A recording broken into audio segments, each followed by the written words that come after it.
E são nossos convidados dois deputados que integram a Comissão Parlamentar de Inquérito ao caso das gêmeas luso-brasileiras que foram tratadas em Portugal com um dos medicamentos mais caros do mundo. Boa tarde, António Rodrigues, do PSD, Cristina Rodrigues, do Chega. Obrigados a ambos por terem aceitado o nosso convite.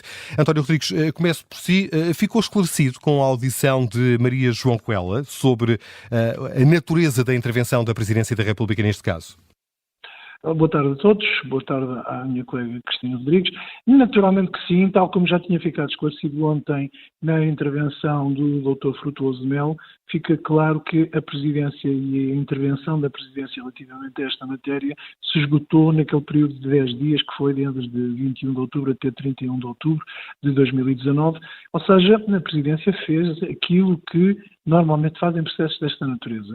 Aliás, julgo que houve um ponto que foi comum às duas intervenções que de alguma forma realçam até a justificação da intervenção da Presidência da República, que é esmagador o número de processos, o número de pedidos, o número de pessoas que confiam no Presidente da República pedindo intervenção, ajuda ou de qualquer forma reconhecendo a sensibilidade humana que o Presidente da República tem e quer o chefe da Casa Civil, quer hoje a doutora Maria João Ruela, no fundo, confirmaram essa perspectiva que para nós não era, nem nunca foi, estar em causa.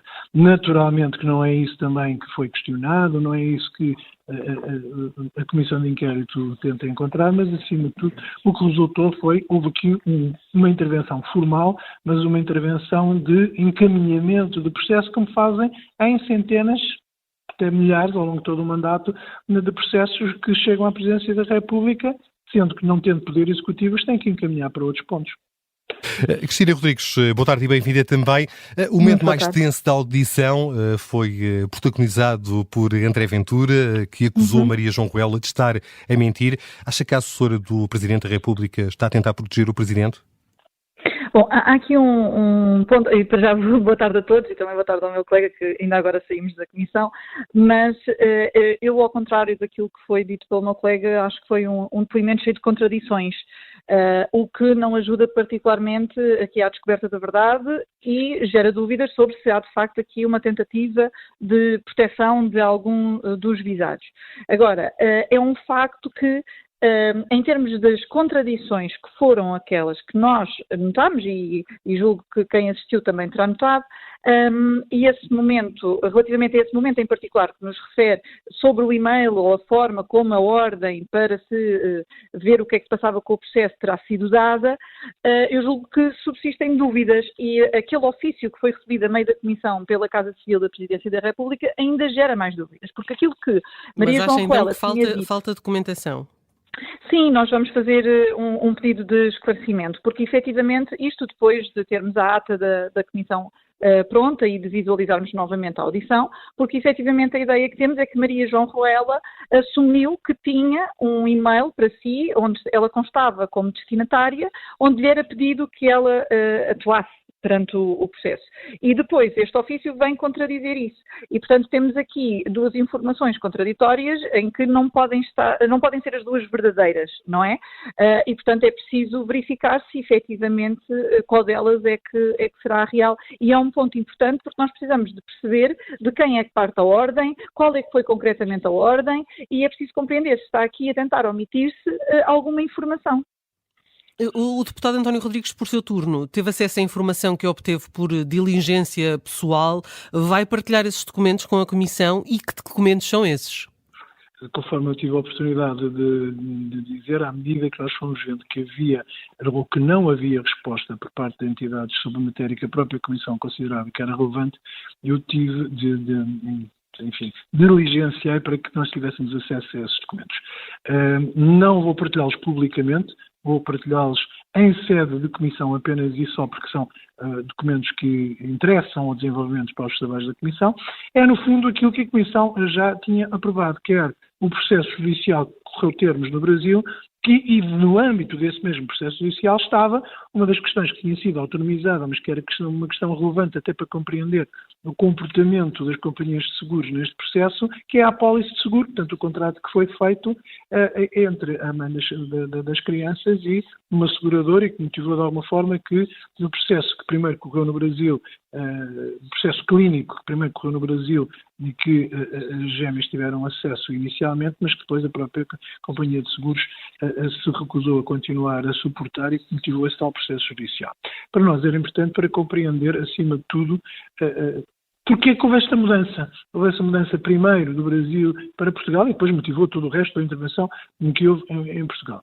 Essas diligências tiveram êxito, eu confirmei não só a legitimidade dos documentos, como a licitude deles me terem sido transmitidos da forma como foram transmitidos e, portanto, farei entrega dessa situação na Comissão Parlamentar e, como digo, exclusivamente para a Comissão Parlamentar, nos termos dos restantes documentos que estão também no acervo da Comissão.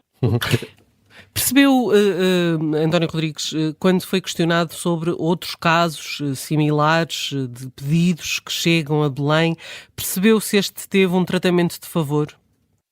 Eu tive a oportunidade de fazer essa questão diretamente, quer ontem ao chefe de Casa Civil, quer hoje à doutora Maria João Ruela, perguntando diretamente. Houve favorecimento, houve algum tratamento especial, houve algum tratamento de exceção e foi perentoriamente afirmado que não. E julgo que, olhando para a quantidade de processos que há na Presidência da República, ontem o Sr. Chefe da Casa Civil falou em 190 mil processos ao longo de todo o mandato do Dr. Marcelo Rebelo de Sousa. Quer hoje, com os números que foram avançados só na área social por parte da doutora Maria João Ruela, que não há essa distinção. Chegam a Belém todo o tipo de processos, todo o tipo de pedidos, ou todo o tipo de convites, inclusivamente, e ela referenciou, por exemplo, que pelo menos de cerca de 10% é que tinham algum tipo de encaminhamento para o Governo. E, portanto, não vamos pensar que há aqui intervenção especial em cerca de 400 processos, e foi dito perentoriamente. E isso, aliás, deduz-se, quer da leitura dos meios, quer da intervenção da doutora Maria João Ruela, que não houve, a um determinado momento, ela questiona mesmo ao chefe da Casa Civil o que faço, que resposta dou ao doutor Nuno Rebelo de Sousa neste processo. Portanto, no fundo, se houvesse um tratamento de favor, não estaria a questionar, teria dado andamento ao próprio processo que ele tinha intercedido ou de alguma forma tinha solicitado que houvesse qualquer tipo de resolução. De resto, a Maria João Ruela queixa-se, dá conta de que Nuno Rebelo de Sousa se queixou pelo facto da Açora não ter dado seguimento ao pedido, considerou que essa é uma medalha.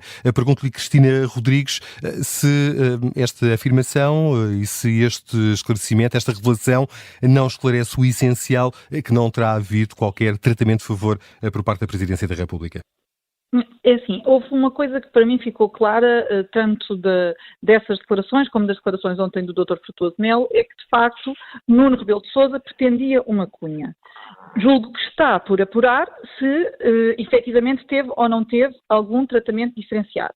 No entanto, há aqui coisas que nos suscitam muitas dúvidas.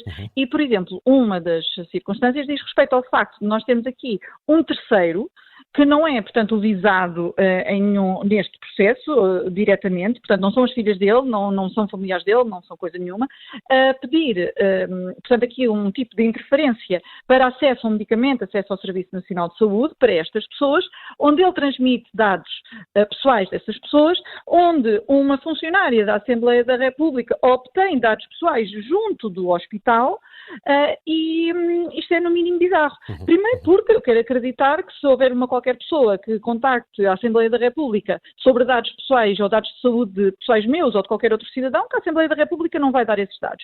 E aquilo que Maria João Ruela mencionou, agora até em resposta a mim própria, não foi verdade. Portanto, ela confirma no e-mail de Nuno Rebelo de Sousa, ele diz que o processo foi enviado, mas que até o momento não tiveram retorno do hospital. E é ela que depois vem dizer que o processo foi recebido. E, portanto, isto consubstancia um dado sensível e que não deve ser partilhado com terceiros e que ela nem sequer teria direito a aceder naquilo que é a minha visão da lei. Mas, independentemente disso, isto demonstra, à partida, que foi aqui dada uma determinada credibilidade, ou pelo menos, àquilo que é um pedido de ajuda por parte do filho do Presidente da República. Isto, entre outras coisas, porque a rapidez do processo também suscita algumas dúvidas e toda a forma como ele se desenrolou. Deixe-me só dizer o seguinte relativamente a esta matéria. Eu não vou entrar em discussões relativamente a isto, mas houve 36 casos de crianças com esta doença, infelizmente, que foram tratadas e a quem foi administrado este mesmo medicamento. E que se saiba, nunca ninguém levantou esta dúvida relativamente a quaisquer outras crianças. Estas crianças preenchiam os requisitos.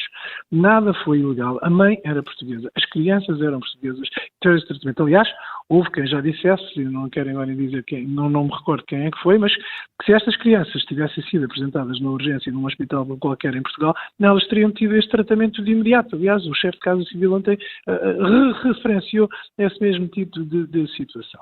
E, portanto, é tentar encontrar fantasmas de intervenção política relativamente neste tipo de situação. Mas esta questão posta em evidência pela deputada Cristina Rodrigues não lhe suscita dúvidas? O facto do pedido não ter sido feito pelos pais das crianças, mas por um terceiro, neste caso o filho do Presidente da República? Eu não sei, e no depoimento da mãe nunca se descortinou essa situação. O que nós sabemos é que a mãe tentou entrar pelo sistema do Serviço Nacional de Saúde, através do Hospital de Faro, e depois encaminhado para o Hospital Dona Estefânia. Aliás, foi referenciada hoje 2 vezes a intervenção de um médico do Hospital Dona Estefânia. Simplesmente nem era sequer o próprio Hospital Dona Estefânia que podia lidar nem gerir este tipo de problema, porque ele apenas e só se trataria no Hospital de Santa Maria. Portanto, não vejo aqui sequer esse tipo de situação. O que havia aqui, e essa era a urgência principal, é que se o medicamento não fosse administrado dentro de um determinado período de tempo, se o medicamento não fosse administrado até uma determinada idade das crianças, não teria tido qualquer tipo de efeito. Portanto, necessariamente este processo tinha que ser sempre urgente na perspectiva de sobrevivência das próprias crianças. Eu recordo o que aconteceu nos outros casos, dos outros bebés que estiveram aqui envolvidos e que foram muito noticiados em 2019, que é primeiro da bebê Matilde e que é depois o caso da criança canadiana, ou luso-canadiana, que era o bebê Eva, que todos esses casos, ou estes casos, acabaram por não ter sucesso precisamente porque não havia respostas imediatas no sistema. E isso devemos de apurar na segunda parte ou na segunda fase da comissão de inquérito, mas é a questão mais relevante. A necessidade premente de urgência no tratamento destas questões. Não se utiliza a urgência para imputar responsabilidades a terceiros. Sim, mas o ponto aqui é porque é que ninguém disse a estas pessoas qual é que era o procedimento. Portanto, estas pessoas tentaram bater à porta de tentaram bater a todas as portas, o que acho perfeitamente razoável, era uma situação urgente, era uma condição de saúde grave e, portanto, estas pessoas tentaram bater à porta do Governo, tentaram bater à porta da Presidência da República, porque é que não houve uma pessoa que simplesmente lhes indicasse o caminho. Contacte o Serviço Nacional de Saúde. Vá a uma urgência. Não, desculpe, não foi isto que foi feito, porque a consulta é marcada pela secretária do Secretário de Estado, António Salles. Portanto, não pode dizer que isto é o processo normal, porque o processo normal não é este. Eu não vou discutir, Cristina, eu não vou discutir coisas que nós não ouvimos as pessoas e que constam... Não, ouvimos o Dr. António Salles, não é? Mas o Dr. António Salles não assumiu o papel da secretária neste aspecto. E como nós ainda não ouvimos a secretária, portanto eu não posso pronunciar relativamente a esse assunto. Mas sabemos o que é que está no relatório do IGAS. O médico, quando entrou pelo caminho, portanto, se nós vamos falar de relatórios, então não precisamos da Comissão Parlamentar de Inquérito, não precisamos... Não precisávamos, é um meio de prova como qualquer outro. Com certeza é um meio de prova de algo que ainda não concluímos. Agora, o que eu sei é que houve um primeiro contacto através de um familiar da mãe das crianças, através do Hospital de Faro, que por sua vez reencaminhou, ou pelo menos contactou o Hospital Dona Estefânia, é aí que há um primeiro contacto com o médico, e esse médico indica que o caminho tem que ser através do Hospital de Santa Maria, através da doutora Teresa Moreno, que depois gera este processo, primeiro no Hospital dos Lúdias, aparentemente, e depois no Hospital de Santa Maria, a posteriori. Mas essa é a matéria que nós ainda devemos de apurar. O Dr. Wilson Medicalho fez questão de dizer que nunca nenhum médico indicou à sua cliente qual é que era o procedimento. E ainda ontem o Dr. Frutuoso de Melo, conforme estava a referir há pouco, disse que se fosse hoje, aquilo que tinha feito tinha sido diferente, que era, teria respondido que as pessoas tinham que ir diretamente à urgência para aceder ao tratamento. E, portanto, o caminho percorrido não tem nada a ver com isto.